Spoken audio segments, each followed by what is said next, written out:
I'll be taking a quick look at the new Roku 4.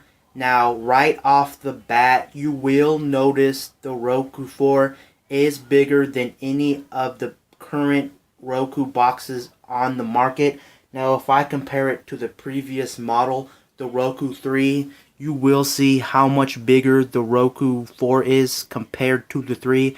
Now, the main difference between the Roku 3 and the Roku 4 is the Roku 4 can now stream 4K content. It's the first Roku box that can stream 4K.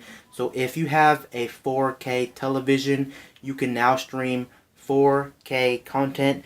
Now, in terms of the processor, they did bump up the processor from a dual core to a quad core. You're also getting the new Wi-Fi standard, which is AC, unlike the Roku 3, which only supports N. It does not support the new AC Wi-Fi standards. The Roku 4 is still a dual band streaming box. It is dual band, and in terms of the UI, I have not plugged this in yet. I just cracked this out of the box, but the Roku 4 does still have the same UI as every other Roku box on the market. The Roku 3, the Roku 2, 1 streaming stick, it had the same exact UI. They did not change the UI for the Roku 4, and they did not add more channels. So if you still have a Roku 3, a 2, or 1, don't feel like you need to upgrade to the Roku 4, because the Roku 4 has all the exact same channels as all the rest of the Roku boxes. It does not have more streaming content than the rest of the boxes. Now, in terms of ports, it has 2 more ports that the Roku 3 does not have. The one being it has an optical audio out on the back. So if you have a sound bar or if you have a surround sound setup, you can use a surround sound setup now, or you can use a sound bar if you would like to. And I don't know if you can see this on camera, but it does have a button on the top which allows you to find your remote. I know that is a very welcome feature, because 99% of the time most people do lose their remotes. I'm guilty of it too. I usually do lose my remotes, and it's nice to be able to find your remote. When you click that button, a little speaker on the back of the remote will start beeping so you can find your remote, which is very nice. Just like the Wiimote had an actual speaker on the back. And one other difference is it still has a reset switch on this. I would like to point this out, but the reset switch on the new Roku 4 is actually on the bottom. They're actually betting that you won't use the reset switch a lot. That's why they put it on the bottom of the new Roku 4. Now, if you didn't know this, on the Roku home screen in the settings, you can actually reset the box if anything goes wrong, or if the box freezes. I didn't know if you know this, but you can actually do like a 4-digit code on your remote control by pressing certain buttons, and it will restart the box if you need to restart the box. So you don't have to unplug it, and you don't have to press the reset switch if it freezes or anything like that, which is something I would like to let you know. Now, there is a whole bunch of streaming boxes on the market, and which box or why did I go for the Roku 4 instead of any other streaming box on the market?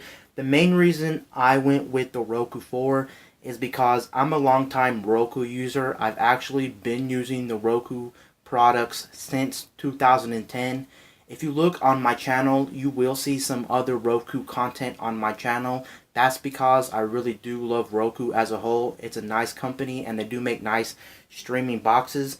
And I was actually thinking about getting the new Apple TV, but then I decided to go with the Roku 4. First of all, I'm a longtime Roku user, and second of all, the Roku compared to the new Apple TV, the new Roku actually streams 4K content, so that means I can actually watch 4K content right now, providing I have a 4K TV, which is nice.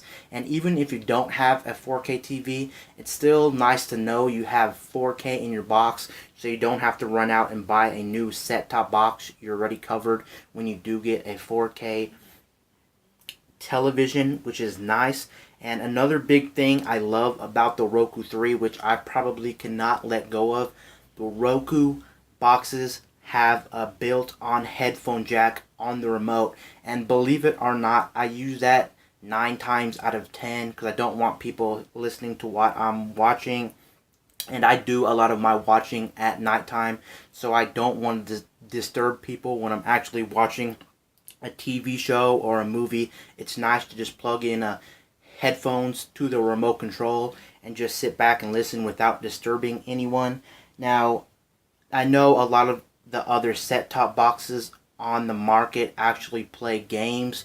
I'm not a gamer when it comes to mobile games. I prefer to play it on like a dedicated console or a PC or a dedicated handheld device. I don't really like playing games on a set-top box because they're not really made to play games, and even if they do play games, I don't really care.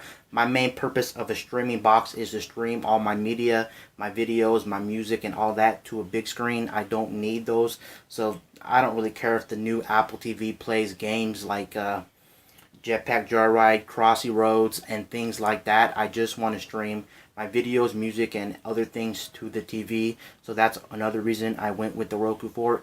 Is it nice to have games on a box in case you get bored of the movies and TVs? Yes, it's nice, but it's not my priority. And plus, I already have a cell phone, a tablet, and things like that. I don't really need to play games on a bigger screen, really.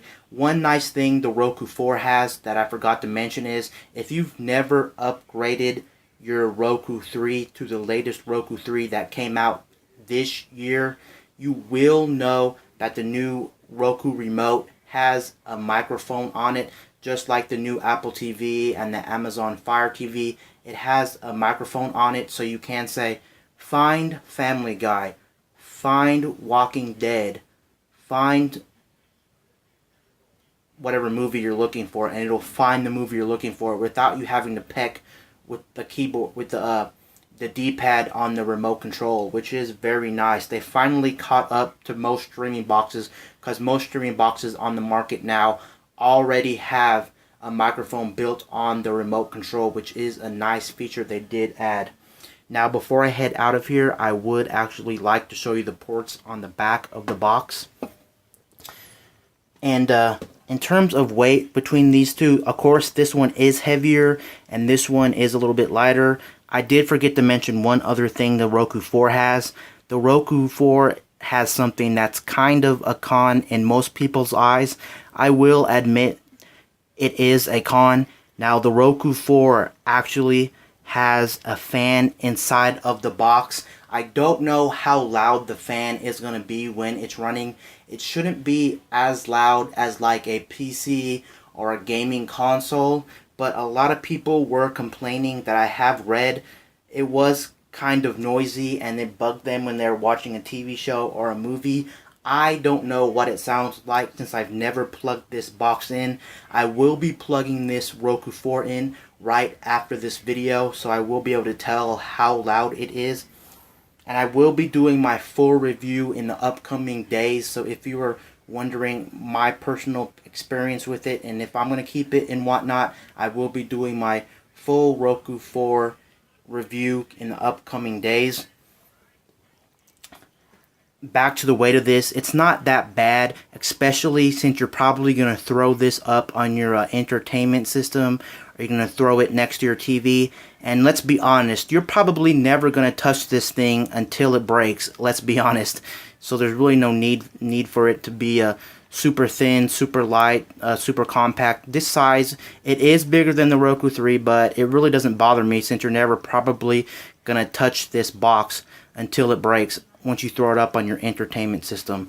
Now, moving to the ports on the back, it has your Ethernet port if you want to plug it directly into your cable modem. You got your optical audio to plug it into a surround sound system or a sound bar. You got your HDMI, and yes, if you are wondering, this does support 720p, 1080p, and 4K. You're not stuck to 4K. You will downscale to 1080p and 720p if you still don't own a 4K television. And it does have a micro SD card. Right when I took this out of the box, I already popped in a micro SD card. And then you also got a DC in, so that's how you actually power it to the wall. And the reset switch is on the bottom of the box. I don't know if you can read it right there, but there is the reset switch on the box. And on the bottom, it does have vents for the fan, because the new Roku 4 does have a fan inside of it to keep it cool. And that's it. And I did forget to mention, it does have a USB port on the side. The USB port on the side is USB 2.0. I don't think it's USB 3, but you can plug in a thumb drive or a hard drive. If you want to access all of your content, you can still access it through the USB port, which is a nice feature that he decided to keep. And that pretty much wraps it up for my quick look at the Roku 4. And peace out. I'll see you guys later in my next video. I'm out.